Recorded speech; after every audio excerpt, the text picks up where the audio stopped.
Hello friends, welcome to my channel stories Adda. ఈరోజు మనం చెప్పుకోబోయే కథ సింహం మరియు కుందేలు. ఒక అడవిలో ఒక బలమైన సింహం ఉండేది. అది ప్రతిరోజు జంతువులను చంపి తినేది.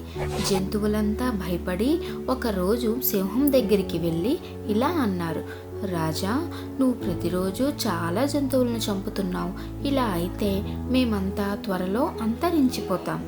అందుకే మేము నిర్ణయించుకున్నాం, ప్రతిరోజు మా దగ్గర నుంచి ఒక జంతువును నీ దగ్గరకు పంపుతాం.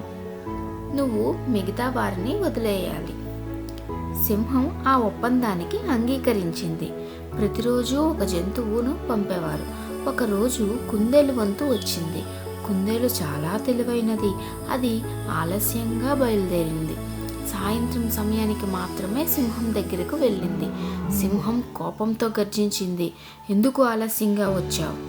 అప్పుడు కుందేలు భయపడినట్లుగా నటిస్తూ ఇలా చెప్పింది: రాజా, మేము నలుగురం వస్తున్నాం. మార్గంలో మరొక సింహం వచ్చి మమ్మల్ని ఆపేసింది. అది నేనే ఈ అడవికి నిజమైన రాజు అని చెప్పింది. దాని దగ్గర నుంచి తప్పించుకొని వచ్చేసరికి ఈ సమయం అయ్యింది. దీనిని విన్న సింహం కోపంతో ముఖం ఎర్రబడింది. ఎక్కడా సింహం, చూపించు అని కుందేలుపై గట్టిగా అరిచింది. కుందేలు దాన్ని ఒక బావి దగ్గరికి తీసుకెళ్ళింది. ఇదిగో రాజా, ఆ సింహం ఈ బావిలోనే ఉంది అని చెప్పింది. సింహం బావిలో చూసింది.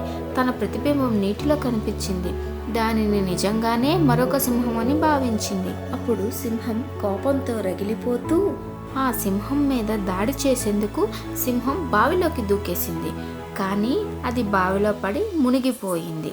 అలా కుందేలు చతురత వలన అడవిలోని జంతువులందరూ బతికిపోయారు.